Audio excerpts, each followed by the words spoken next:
Hey, all right, welcome back to Raff's Brain, a show about things that are interesting to me.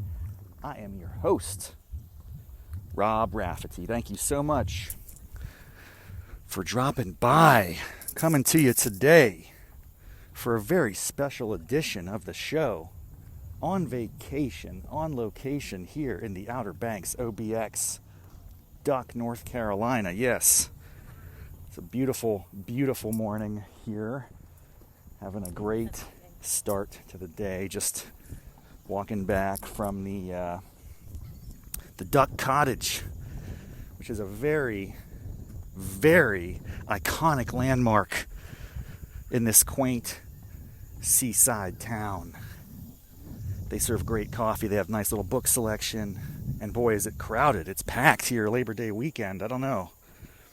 Kind of people just trying to get the last ounce of summer in before the fall. But it's so great to be here. And I'll tell you what, we're doing a special audio only edition of the show because I have no idea how to make a slide deck and put that together while I'm supposed to be relaxing on vacation. You don't max and relax and put together slide decks. Or maybe I do. Maybe I'll come up with some way to throw a little carousel of photos onto the YouTube later on. We'll see. Time will tell. But at the moment, it's just me and my old school. Well, I don't know if it's really appropriate to call them old school. My headphones, which are actually the type that have a cord attached to the phone. That's the variety of which I'm talking about, not the earbuds. You know, earbuds are a phenomenon and they're very popular, and I get it. And I've actually tried to use them a few times. But I just don't find that there's a universal ear print that fits my oral, what's it called? Aoral canal? What's that part of your ear that goes back to the eardrum? The canal. Auditory canal, something like that. The circumference of the hole in my ear is unique. I suspect it's like a fingerprint. Right? Everybody has a different... Everyone has a different size and shape and texture to their ear hole. So how can we expect a universal plug for earbuds? Of course we can't. That's absurd. So what I'm saying is I'm coming to you from the old school, wired, not wireless, ear microphone. Yes, that's what I'm using. And sometimes it doesn't always work out. But we're going to give it a shot. What's on tap? I've been thinking about this a little bit. I think there's maybe 3 things worth diving into in today's episode.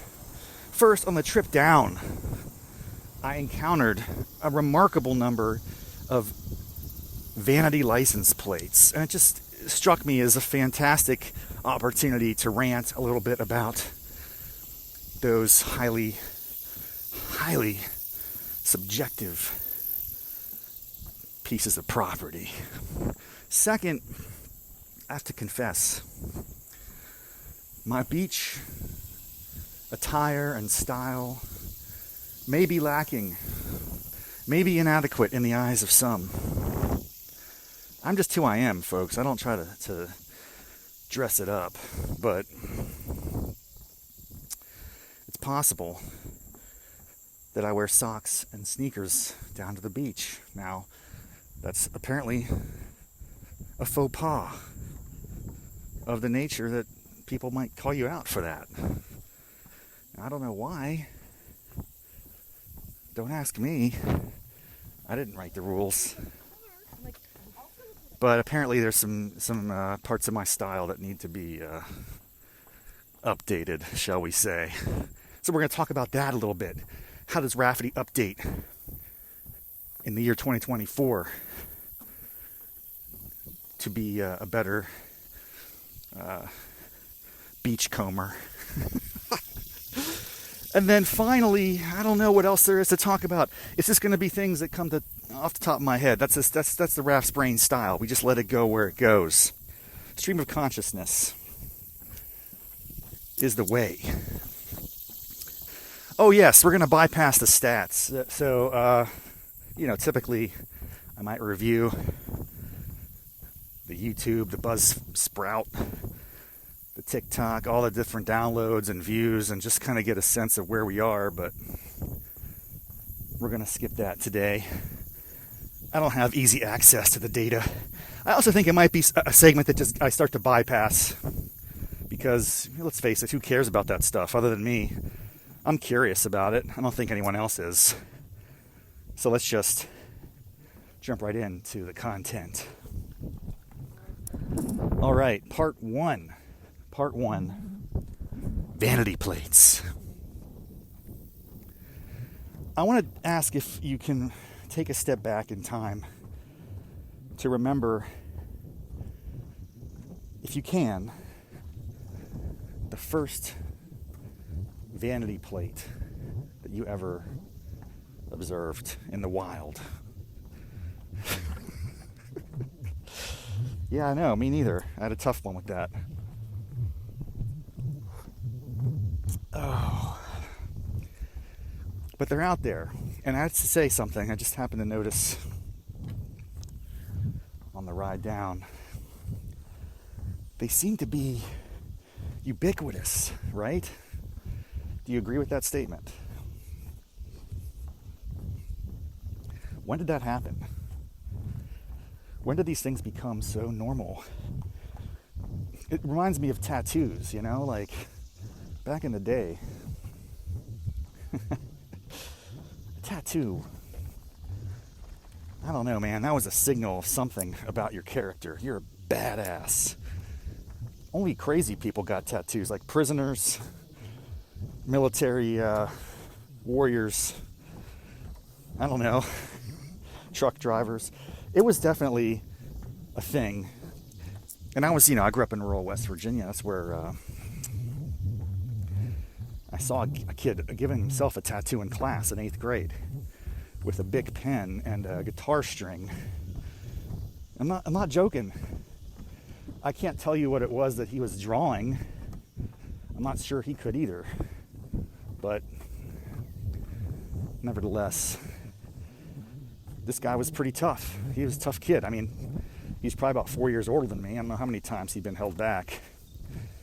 Clearly had some temperament challenges. But yeah, this is back in the old days. 8th grade, integration. Let's take these gifted kids and put them in with the general population. I'm just kidding, man. It was a good time. Actually, I think there's something to be said for more egalitarian educational environments. I had no concept of that at the time, but now I certainly do appreciate the fact that I grew up around people that were in many ways very different than me, but that we were all equals in the eyes of the Buchanan Upshur Middle School. So yeah, vanity plates are common, they're ubiquitous, just the way that tattoos are a dime a dozen. I think there's probably a greater percentage of Americans that have tattoos than don't these days. I, just for the record, am untatted.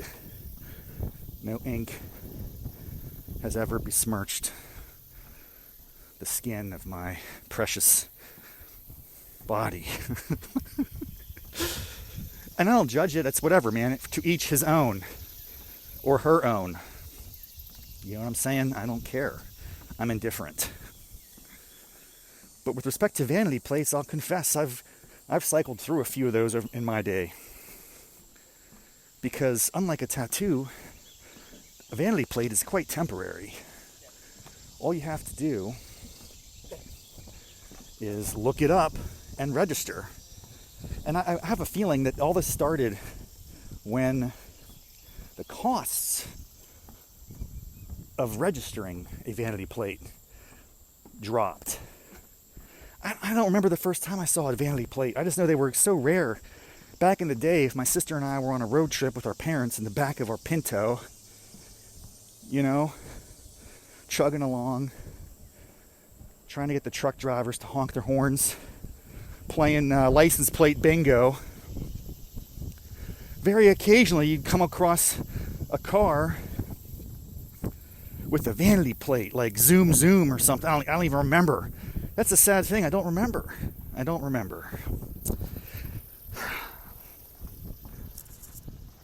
I just know they were pretty rare. But for some reason, I just happened to have this awareness on our drive down here. It's about 4.5 hour voyage from Arlington, Virginia to Duck, North Kakalaki. And I just happened to see so many vanity plates from all over the land, different states, different countries even. There was like Canadian vanity plates, oy vey or something. I can't remember what that said. I was impressed. I was very impressed, but also equally distressed in my inability to read the vanity plate. And then, you know, it started to occur to me that maybe not all of these vanity plates are intended to be consumed outside the owner of the vehicle. It might be the initials of the mom, the dad, the kids. And you're sitting there trying to read like ALRNT, aren't learned.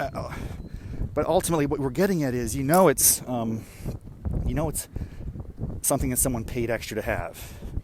It's not a standard series of, randomly assigned letters and numbers. You can tell a vanity plate from a non-vanity plate. You can just, it's like, that old Supreme Court case with pornography. You know it when you see it. You know a vanity plate when you see it. Or is that just a special talent that I have alone? Is it like my mutant gift? What would my name be? Vanity Man. The Plate Man. I don't know, my friends. I just happen to see them everywhere. And I can interpret about a good 75%. I think my hit rate is pretty solid relative to the average bear. But every once in a while, you just get one that stumps you, and you chalk it up to the fact that maybe it's not something that driver wants you to interpret. It's not a trick. It's not a game. He's not substituted the letter 8 for the letter B, or the number 8 for the letter B. He's not substituted the number 1 for the letter L. Because people play those games, right? I had a vanity plate once. I thought it was very smooth, very sharp.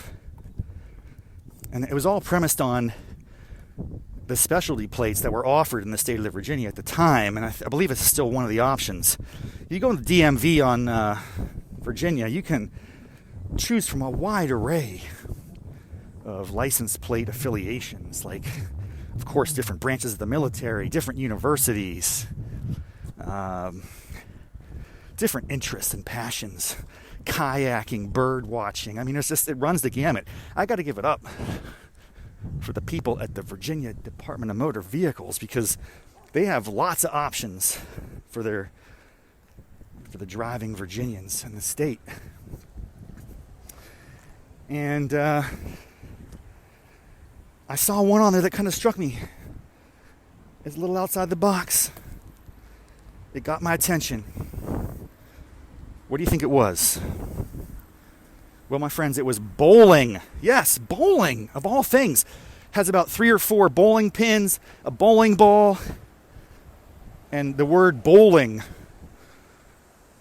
on the plate. It's like an affinity plate. Now, I'm going to hit pause as I try to cross the busy street here in Duck, North Carolina. I'm just going to wait for... There we go. You never know. Gotta always be on the lookout. Wow, it's warm out.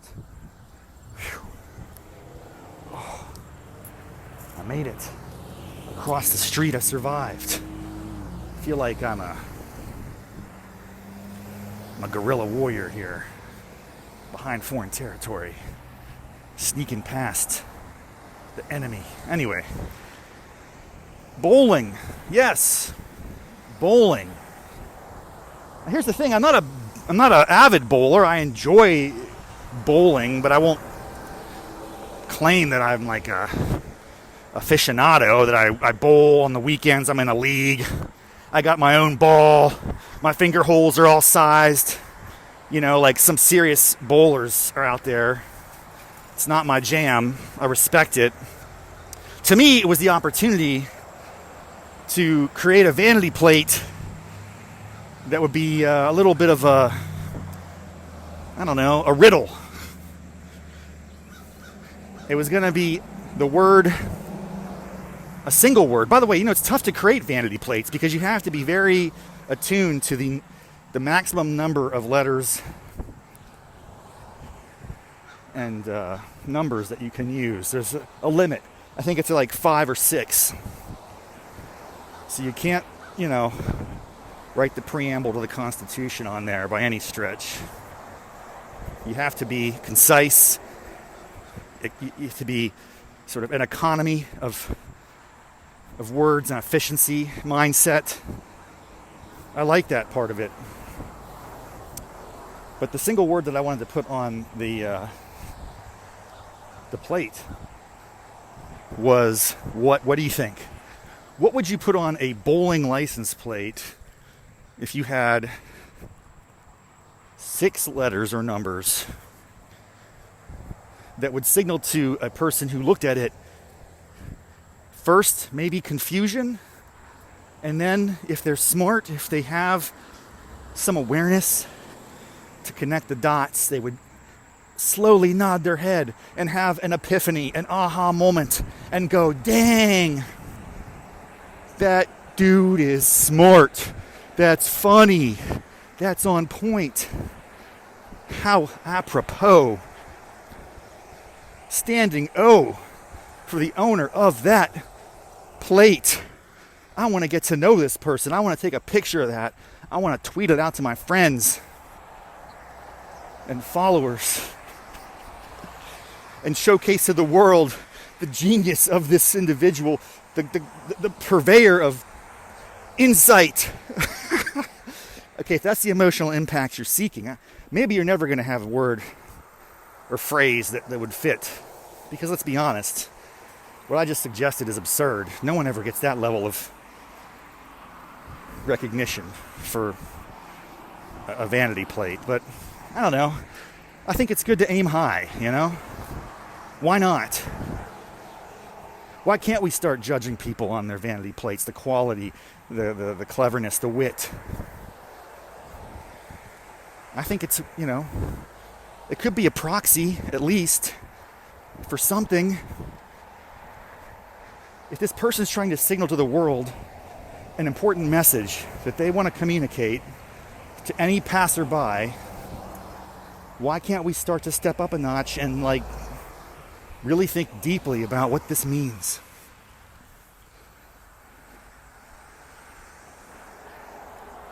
I think on its face,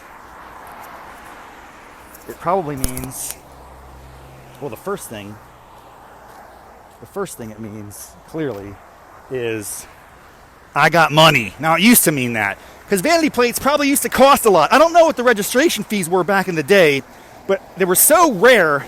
When you saw one, it was usually on a pimped out car. It was usually on a vehicle that you yourself would be proud to own, like an IROC Z or a Camaro. And it'd be like Rock You or something like that. Like, wow, that dude is living large. And usually it was guys. That's an interesting research question we should explore. Vanity plates, the male to female distribution. I think initially, probably younger men were the purveyors, maybe wealthier men too. I don't know. Where is the social science on this? I don't know the literature, what people have discovered here, but bottom line is the first signaling mechanism is probably, hey, not only do I have a license plate in a car, but I have the ability to pay the state to arrange letters and numbers in a particular order to communicate something to the world. Because not only is my car a status symbol of my success, excellence, wealth, power, authority, social status, as it were, but I'm going to put the icing on the cake and the metallic cherry on top, as it were, through this vanity plate. So I think, certainly when I first came into the awareness of vanity plates, I would be like, man, you have a vanity plate, you got some dough. You're just throwing it around because, man, if you're spending it on that means you've already satisfied other, layers of the hierarchy of needs, right? You've got your security and safety needs met, food, shelter, clothing. You probably have a job. You might very well be on your path to self-actualization. I don't know if the love is going to be in there. It might be more like an absence of that in your life that would motivate you to put a vanity plate on. It varies from person to person, no judgment. But I had a vanity plate. What was the one word? I gave you some time. I was riffing a little bit there to give you time to think about your own choice. What would you do if you had a bowling license plate, 6 letters to communicate a phrase or word that would elicit a positive reaction from a select, enlightened audience? The word is abides. Abides, yes, that's what I said. A-B-I-D-E-S. If you know, you know. I-Y-K-Y-K, hashtag, that's a thing. If you don't know, I'll give you a quick explainer. If you ever watch a particular movie featuring the dude, he happens to like bowling, and he has a phrase where he says, "The dude abides. The dude abides."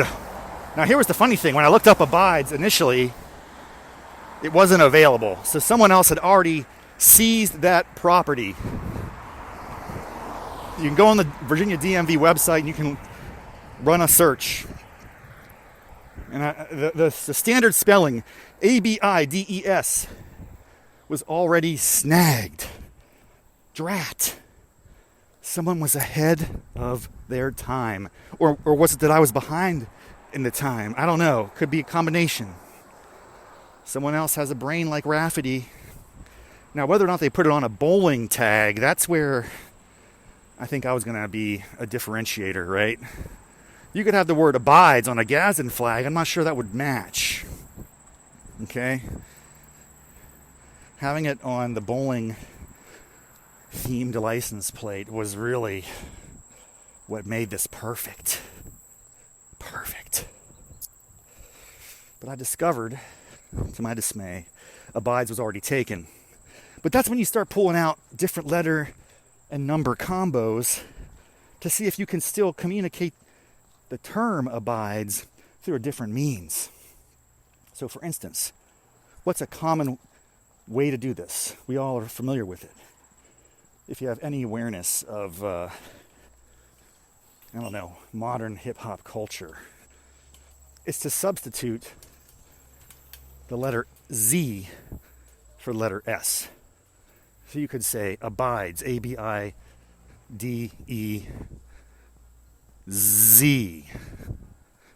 Z. Yeah, that could work. And guess what? That was also taken. I was surprised. I was very discouraged. Because I thought that would have been really cool. Abides. But nope, it was already taken. Well, what about a little more clever of a switch? Which would substitute the letter I with the number 1. Or I would swap out 1 for I. You can see on a license plate how those look the same, right? AB1 DEZ. Also taken. Are you kidding me? AB1 DE, or what? I don't even remember how I was spelling this. I was going through all sorts of iterations and I couldn't figure it out. I couldn't land on the final result until I got really outside the box. And I'm very proud of myself. This was a stretch. I discovered, or at least I thought, that the number 8 could, if you really squint your eyes, seem like a capital letter B. So it would be A81 DE5. That's also another way to do the S as a letter. A81 B. Hang on a second. A81 DE5. Yes, it was available. I got it. I snagged it. It only costs like $5. That's the beauty of these things. All what you've heard about vanity plates being this big thing, like only rich people get vanity plates. Man, you must be a roller. No, anybody can get them nowadays. The state is hungry for your money. They want it, and they're going to get it. So you might as well spend an extra $5-10, get a fun plate, roll it up, have a good time. Realize that because of the diminished price point, anybody can have them nowadays. And therefore, probably anything you want to say that's of any value, relevance, or significance to your life has already been seized by someone else. But you just got to break through those walls, man. You got to find new ways to spell words. B's for 8s, 1s for L's, 5 or Z for S. There's a lot of ways you can swap things out like that. I've seen people swap out, this is a crazy one because it's almost like you have dyslexia. A 3 for an E. Have you seen that? It still works somehow. When you're reading it, you kind of, it just, hey man, I don't know if you have the gift. I don't know. Some of us are blessed with the ability to interpret vanity plates better and faster and more speedily than others. And it's just that thing. I was hit with it. The Creator has tapped some of us to just have that awareness and knowledge and talent. It comes at the expense of many other things that would be much more useful in life. But hey, I'll take it. As I wind up this story about vanity plates, I would be remiss if I didn't say I had a flashback. I had a flashback when I was thinking about this vanity plate stuff to an old TV show. And this is where I wondered, was this a sort of Mandela effect? Was I crazy? Am I losing my mind? Or was there at one point in time a game show about license plate interpretation? And you know how to do it. You got to hit up Google to check your facts. If it's on the internet, it's real, it's true, it's accurate, right? I Googled in, game show about license plates. Boom, first hit, Bumper Stumpers. Does anybody remember that game? Please tell me you've played Bumper Stumpers. Wow. That's a blast from the past. I'm going to have to go home and watch the back catalog of Bumper Stumpers and see if my talents and abilities are still with it, I didn't watch that a lot, but I know it was on the air. It certainly caught my attention. It certainly was one of those memories that had been filed away for decades, but it suddenly was sparked. My brain cells worked in a certain way that it was brought to my forefront in the attention of Raff's brain, and there again I put it in. And maybe I'll do a follow-up episode on this exclusively on the history of Bumper Stumpers. And imagine just I do think this is a funny idea. I could track down the creator of Bumper Stumpers. I could interview them. How'd you come up with such a great idea for a game show? It lasted for, I think, 3 seasons. I was looking on Wikipedia about it. Holy moly. 3 seasons of, I don't know how many episodes of contestants trying to decipher numbers and letters on license plates. Granted, they took a little bit of license, pun intended. They took a little license with the length of those license plate, numbers and such. Like, in reality, you only have 6, maybe 7 most. But if I recall, they had it was almost like a Wheel of Fortune length type stuff. So then it became almost like you're a code decipher at this point. You're like a wind talker, Turtles or tanks. T means a billion things.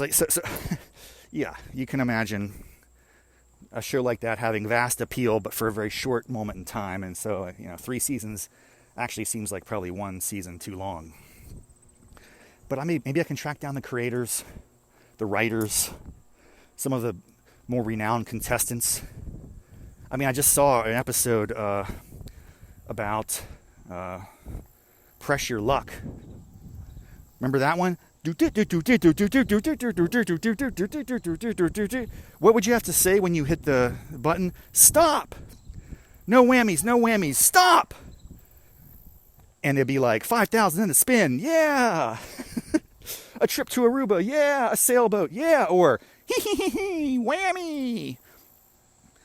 No one wants to get the whammies. So there was a guy who somehow, through watching countless hours of this show, was able to time how it worked. He made something like 110 grand. It was crazy. There's a whole 30-minute profile of this, and it's fascinating. And he took that show to the cleaners. And I think he lost it all and died young. This is a tragic tale. But the bottom line is, yeah, Bumper Stumpers is out there. It kind of creeped into my brain the other day as I was driving down here and focusing on all the vanity plates, just the ubiquity of this once scarce, rare, meaningful thing. And just to conclude, I kept the abides, the A8IDE number 5. I had that for about a year. It drew more raised eyebrows than, knowing grins. No one understood it. I'm ahead of my time sometimes. I can't even, understand the world. I get it. No, people were like, what is this, Raffety? I think I really threw people off because if you see the letter A and the number 8, it kind of sounds like 8. And you kind of think, it gets people's minds initially anchored on the idea that you ate something, or you're eating something, or you're consuming something. And once if you get anchored to that, it's like 8 dies, it just, you can't get away from it. You can't get connected to the idea that the 8 could actually be a B. But I think 1 out of every 37 people could interpret the plate because they had the gift. And when I saw those folks, they did give me a sly grin, and we exchanged a secret handshake, and that was about it. Love to hear what you guys think about vanity plates. Do you have them? Do you respect them? Do you loathe them? Do they disgust you? Do they elicit emotional reactions of any kind? I'm curious to hear your thoughts. That might be it for today's episode. I walked all the way back from the Duck Cottage.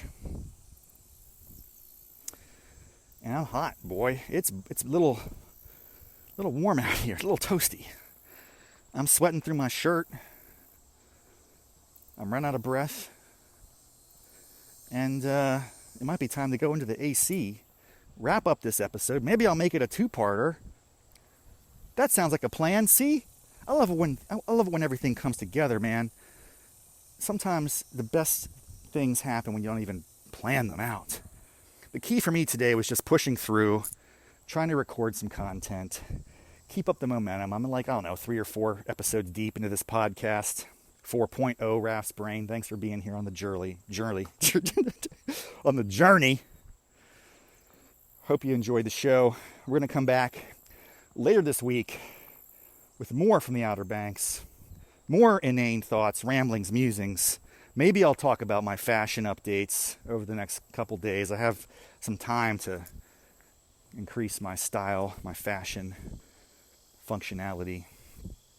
maybe that's what we'll talk about next time. Also, keep an eye out for a couple episodes of hot yoga problems from the Outer Banks. Yes, I recorded one yesterday. I'll be posting this as a 3-part series in the near future. Keep an eye out for that. If you're not familiar with hot yoga problems, it's an offshoot of Raff's Brain podcast. It's also on this channel, as I just try to share with the world some of the things that I'm curious and interested about, my passions, my hopes, my dreams, my joys, the things that give me excitement, pleasure, fulfillment in life. I want to share that with you, and I want to hear from you, and keep the good vibes rolling. All right, folks. Thanks so much for tuning in.